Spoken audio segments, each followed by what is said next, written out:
Hello everyone! Hello! We are back.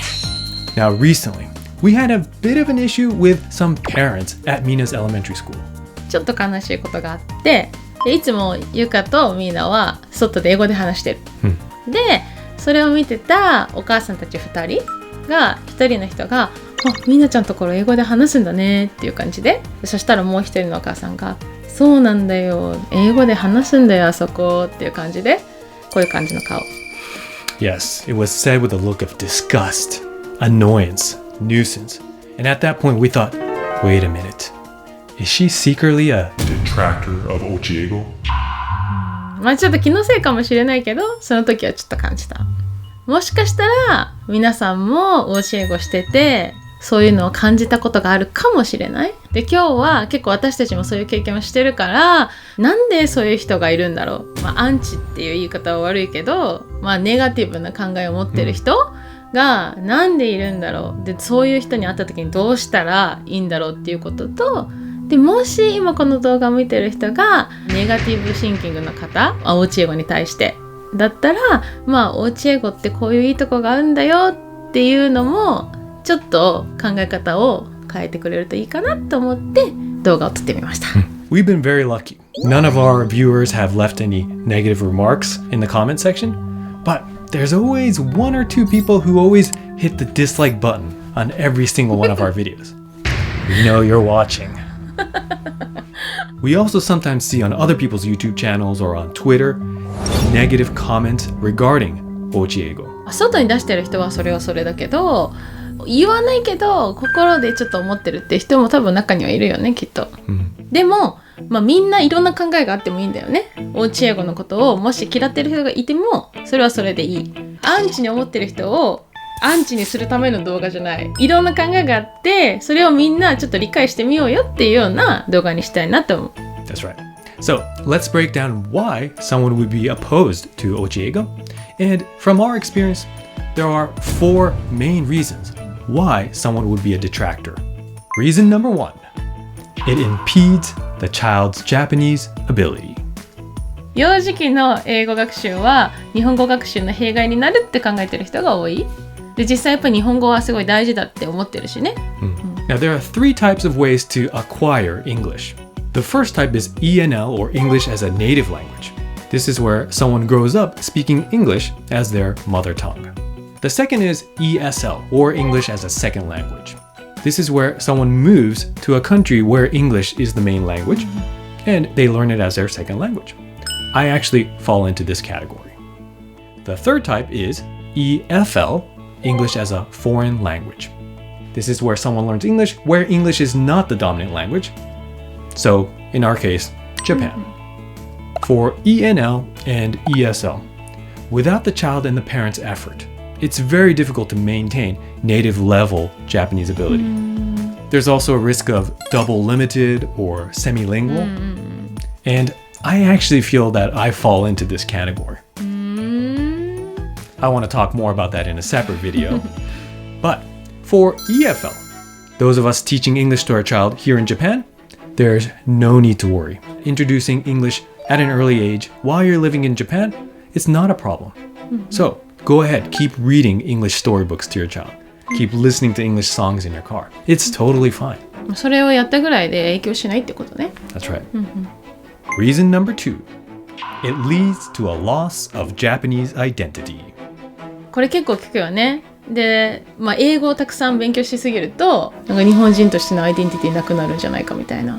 英語になんか頭が侵されていかないっていう実際じゃあアイデンティティって何なのっていうふうに考えて、なんだろう。One thing that I'm sure of is identity does not equal your nationality.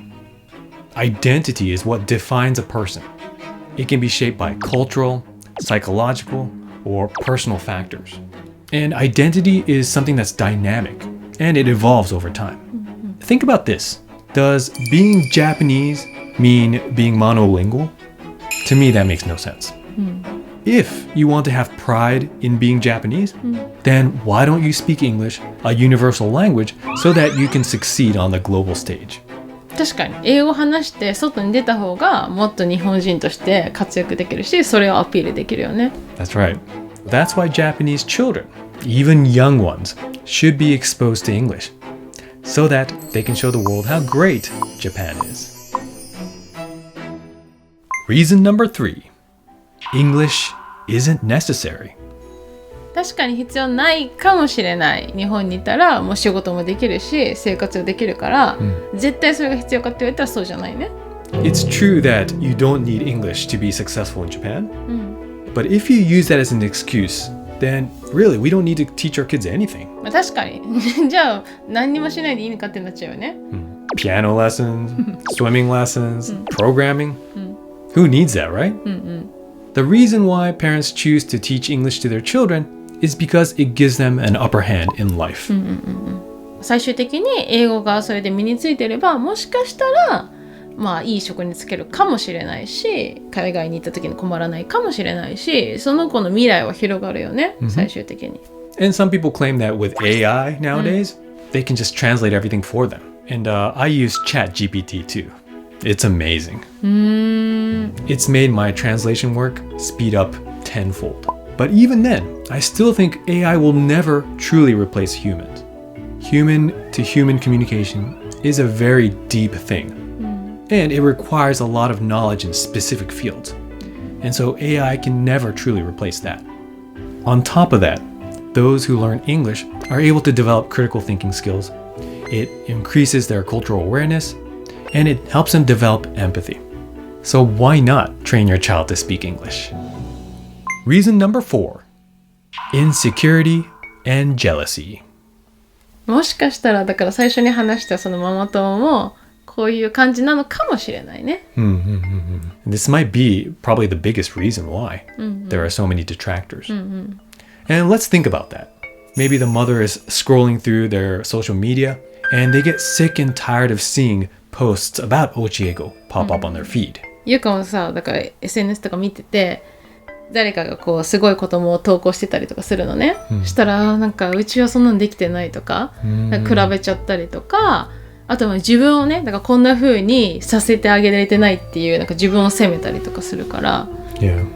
Even though you're not supposed to compare with other families, you can't help it, right? Or maybe the mother or father tried Ochiego in the past, and maybe they were not very successful. So seeing it as a constant reminder of their failure, maybe the parents are feeling insecure or they're feeling anxious because they know that English is being taught earlier and earlier in schools. まあね、そう焦ってね。And this one applies specifically to our family. I can speak English. And so when others see me talking to Mina and Mina can speak English, they're like, of course, you're supposed to be able to speak English. But that discounts my effort and the efforts of my children to be able to learn a second language. As Yuka said in the beginning of the video, everyone is entitled to their own opinions. 考えは変えられないし、それは自分の考えだから全然いい。でも、それを発言することによって相手を傷つけてしまったらもうそれはダメだよね。And for those of us who are on the receiving end of those hurtful comments, we have to try and ignore it. The problem is them, not us. Just focus on you, your family, and your child. 自分の子供のことは自分がよく分かってるから、もう自分を信じてそれをただやればいい。Have confidence in the choice that you made. あとさっきさ、トライしてみたけどできなかったっていう人いるかもしれないって言ってたじゃん。でもなんか遅すぎることはないと思うんだけど、どう思う？ I absolutely agree. Starting English early, that's never a bad thing. And until the age of 8, parents should focus on audiolingual, pronunciation, intonation, natural rhythm. And you can do that through songs and storybooks. Fill their head with lots of natural English input. But from age 9, the child's brain has developed and now they can learn grammar. And so you can study functional English through proper sentence structure, vocabulary. So after 9, just switch up the method for learning English. It's never too late. ただじゃあアプローチを変えればいいっていうだけの話だよね。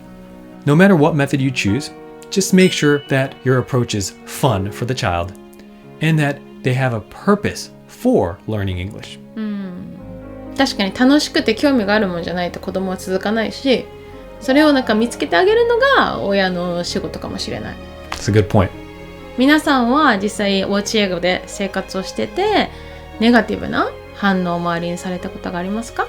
If you do, please let us know how you reacted. Write it in the comments. And through this channel, I hope that it'll serve as some form of motivation for you and your family as you pursue Ochiego for your children. Now, today's English is anchi.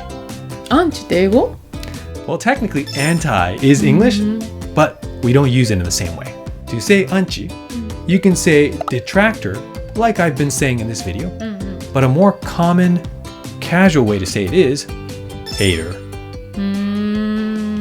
So, just ignore the haters and do what's best for your family. Thank you very much for watching, and we'll see you Next time! Bye. You know, I was thinking, it might not have anything to do with English. The people who are watching might just not like my face or the way I talk. 全然英語関係ないよね、もう。